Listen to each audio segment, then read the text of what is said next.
General Hospital spoilers reveal happy news, major propositions, guilty consciences, and so much more. You won't want to miss a moment of this exciting new episode.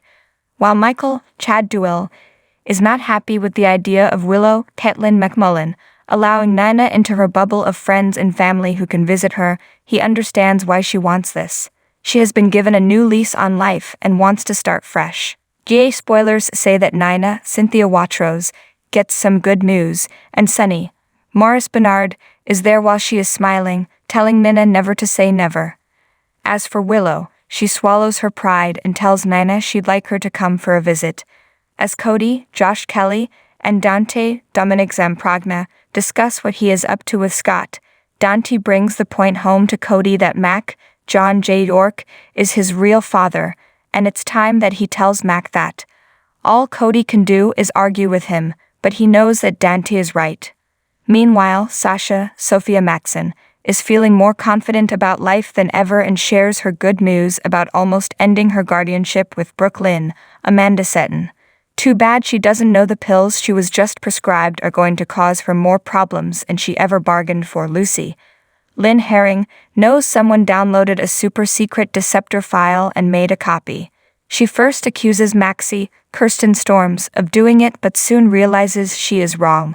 Next, she questions Brooklyn, but will BLK tell the truth? Finally, Tracy, Jane Elliott, meets with Diane, Carolyn Hennessy, about some legal troubles as Martin, Michael E. Knight, gets an interesting proposition. Are the two things related?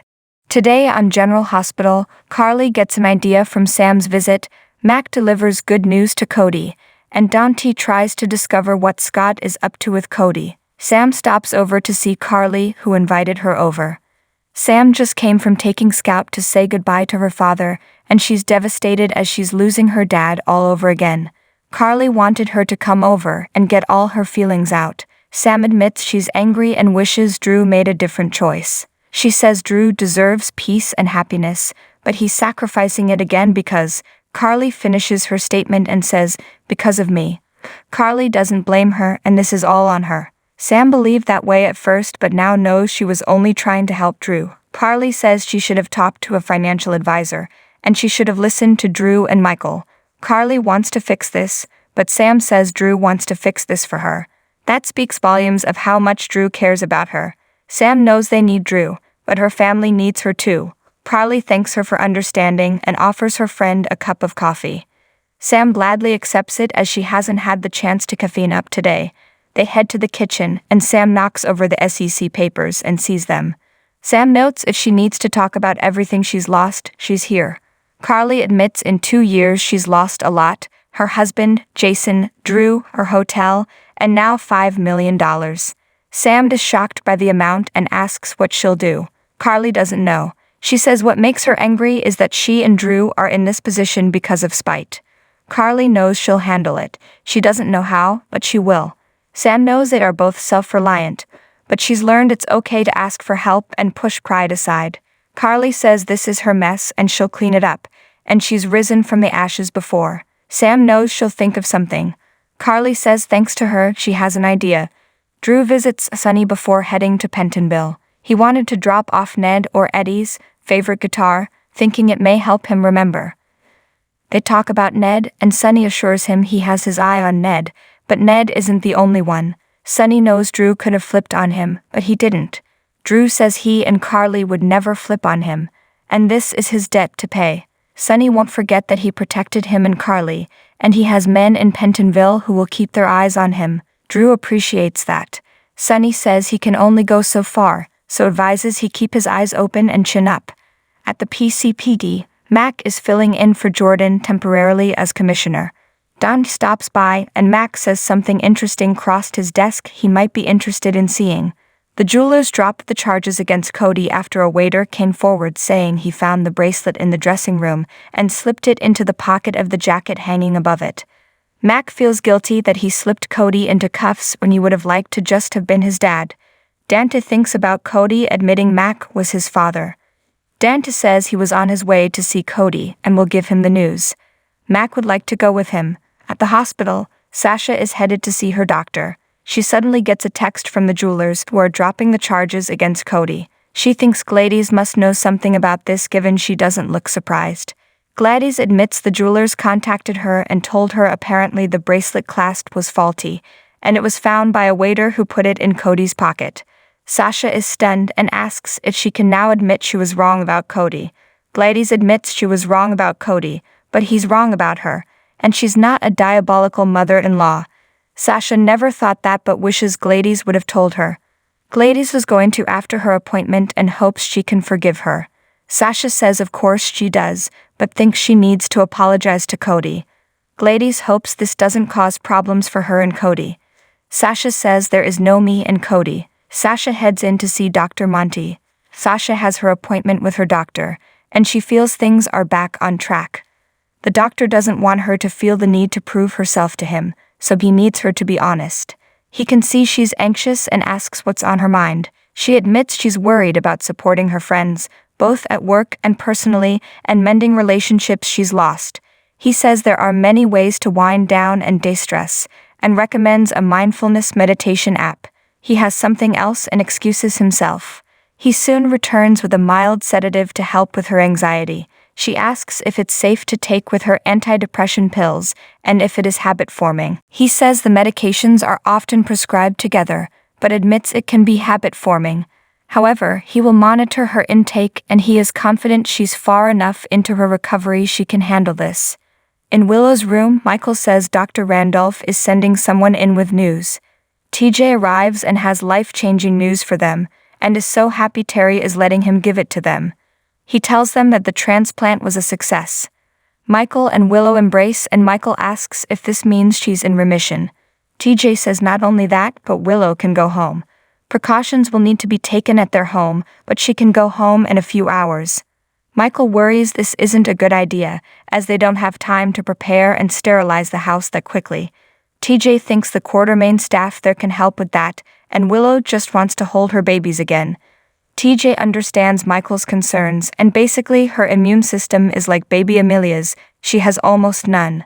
Willow understands and says it sounds like she'll still be in isolation even at home. TJ says she will, and she'll have to only allow visitors from a small circle of friends and family. He says a nurse will be by to talk everything over with them, and with her medications. TJ leaves them and Michael and Willow celebrate. Willow thinks they'll get there happily ever after all. Later, Michael lets Willow know everything will be prepared by the time they get home. They bring up the visitor list, and Willow admits aside from Sasha and Chase, she'd like to add someone else to the list. TJ returns and tells them she's free to go, but remember, no people outside their limited bubble. TJ departs and Michael asks if TJ is who wanted to put on the list. She does, but the person she also wants to add, well, he may not like. He tells her whoever she wants, and she admits it's Mana. Gladys pays Sunny a visit and asks if he talked to Sasha about the guardianship. He did and understands why she was worried. However, he thinks Sasha is ready to handle herself, and if the doctor and the judge agree, they both need to stay out of her way. Gladys still worries about Sasha buckling under the weight of it all, but Sunny says it's not up to her anymore. He sees her out and yells, "Give it up." In the hall, Gladys gets a call from Dr. Monty. He says he did as they discussed. Sasha is on a new prescription medicine, and it's only a matter of time. He notes if she's having second thoughts he can make an excuse to take her off it. Gladys wants to move forward, as it's the only move she has left. At the Metro Court pool, Scott wants Cody to sign the paternity affidavit, but warns him that the WSB will likely investigate his background once they hit them with the lawsuit for losing his inheritance. Cody gets nervous when he hears this, and Scott asks if it will be a problem. Cody says he's no Boy Scout. Scott reminds him of the grand larceny charges still pending against him, but Cody feels they won't be a problem. He says all it cost him was a new friend. Scott says he'll have a lot of new rich friends once he signs this affidavit. Scott believes this affidavit along with his birth certificate will convince the WSB of who he is, unless they want to dig up old Tobbs' body for a DNA test. Scott even recommends pushing them to dig him up as a pot of gold, and the emotional trauma could tack on another $10 million to their lawsuit. Cody insists they not dig up Leopold. As Cody signs the papers, Mac and Dant arrive and tell him the news the charges against him have been dropped. They notice he doesn't seem surprised, and he says he was innocent all along. Mac explains a witness stepped forward and asks to speak with Cody in private. Cody and Mac step aside, and Dante asks Scott what he and Cody are up to. Dante saw him pushing Cody into signing something and is worried Scott is trying to scam Cody somehow. He doesn't want to see Cody end up in trouble. Scott promises this is above board and isn't a scam. Scott drops a hint that this is about a civil lawsuit and Cody will be fine. Mac tells Cody he's glad the charges were dropped, and he's sorry it had to be him who arrested him. He is also glad to see he and Scott are on good terms, but advises Cody maybe not to fully trust Scott. Cody says Scott is his legal counsel, and that's it. Mac apologizes for prying and says maybe Cody's glad they aren't related, as he won't be bothering him so much. However, Mac tells him that he really does want the best for Cody. Cody admits he likes him looking out for him. Mac suggests he not look at him as a cop, but as a friend.